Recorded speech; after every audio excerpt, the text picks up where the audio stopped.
New 24 की team हट्टा में उपस्थित है और आज हम जिनसे बात करेंगे उनका नाम रंजीत सिंह है।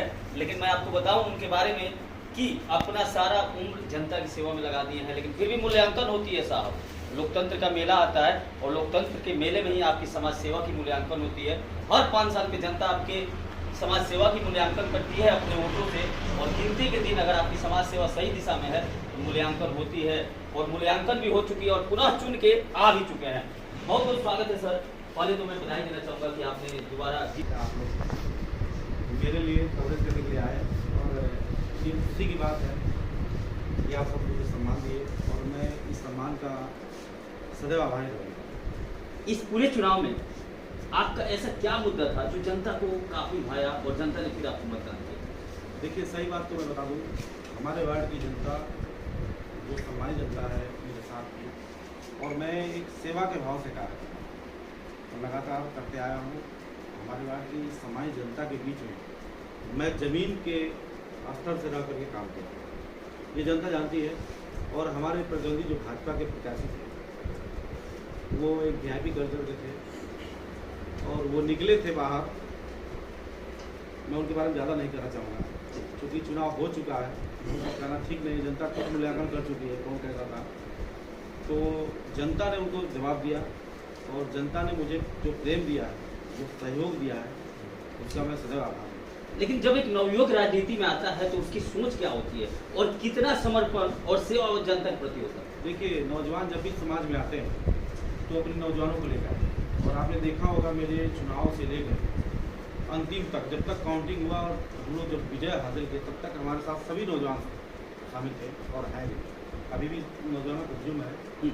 इसका रीज़न क्या है कि हम ये जानते हैं कि दिशा और दशा क्या हो सकता है, हमें अगला भविष्य देख करके कार्य करना है। देखिए, युवाओं का सोच है एक बदलता हुआ भारत, और वो बदलता हुआ भारत जहाँ सबका सम्मान हो सके, सबका सहयोग हो सके, सबके सुख दुख में हम सब शामिल हो सके, तो वो देख करके चला, और युवा भी देखते हैं। जी बिल्कुल, वह देखकर जब आप चलेंगे तो आपको सम्मान मिलेगा। और मैं बात करूंगा कि मैं इनके कार्यालय आवास पे उपस्थित हूं और आप देख सकते हैं कि जो एक हुजूम, जीत के बाद बहुत कम ही लोग आते हैं, लेकिन आज भी अगर लोग जीत के कई दिनों बाद भी लोग उपस्थित हुए हैं संध्या के समय में, तो क्या फरियादों का फरियाद भी सुनते हैं रंजीत सिंह जी? बिल्कुल बिल्कुल समझ पाएंगे। देखिए, हम फरियादी नहीं कर सकते जी, क्योंकि मैं हूँ तो ये जनता का, जी। नहीं तो मैं कुछ भी नहीं।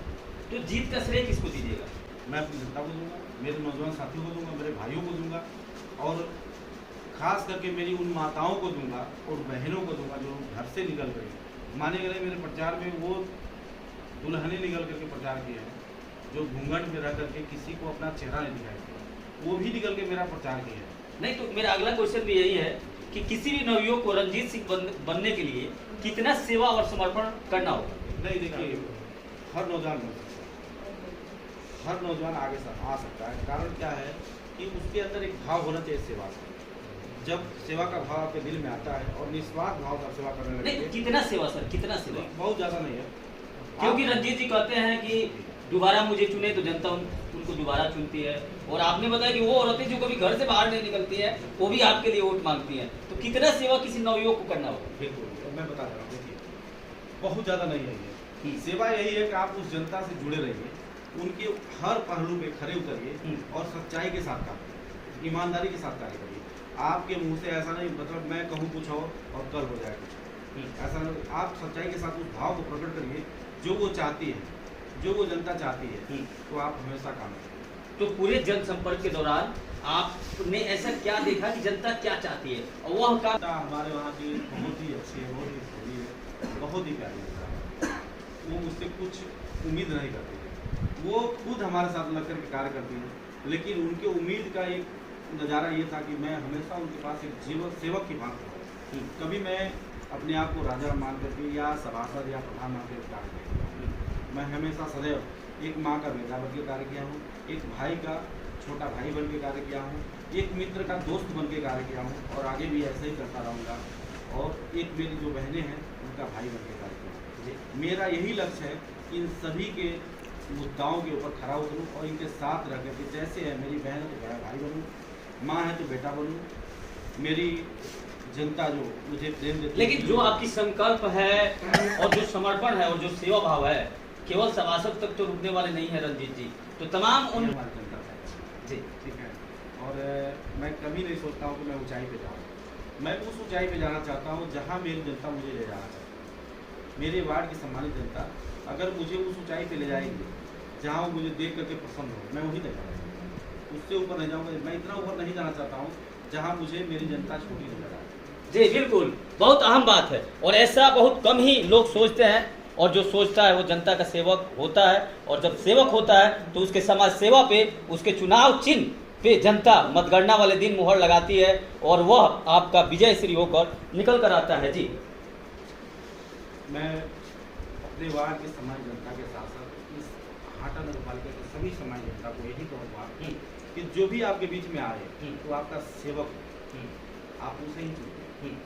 और सेवक ये नहीं कि लिखने के लिए बहुत लोग लिखते हैं, सोशल मीडिया से लेकर हर तरफ बैनर पोस्ट पर लिखा जाता है जन सेवक, जनता का सेवक, अनेकों भाजपा युवा नेता, अनेकों कई चीज़ें लिखी जाती हैं। लेकिन आप तुलना कीजिए कौन ऐसा व्यक्ति जो आपके बीच में आता है और आपकी सेवा भाव से कार्य करता है। हो सकता है कोई छोटा ही हो, गरीब हो, लेकिन आपके बीच अगर आता है तो आपका अपना, उसे अपनाइए और उसके साथ चलिए।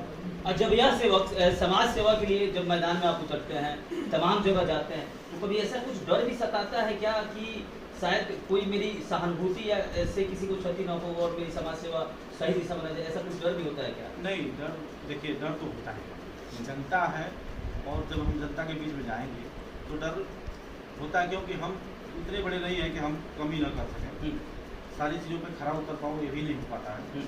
लेकिन इतना भी नहीं है कि मेरी जनता मुझसे नाराज हो जाएगी। मैं इतना काबिल हूँ कि मैं उस जनता के लिए, अपनी जनता के लिए जो मुझे प्रेम देती है, सौहार्द देती है, प्यार देती है, मैं सदैव उनके साथ खड़ा रह सकूँ। खड़ा होने के लिए पैसा रुपया नहीं चाहिए सर, खड़ा होने के लिए आपका शरीर होना चाहिए और आपका दिल होना चाहिए। थैंक यू सर, आप हमारे साथ जुड़े और तमाम उन सवालों का जवाब दिए जो जनता चाहती है, और कोई भी जनता अपने जनप्रतिनिधि से उम्मीद करती है, उसी तरह की अगर सोच रखते हैं तभी जाकर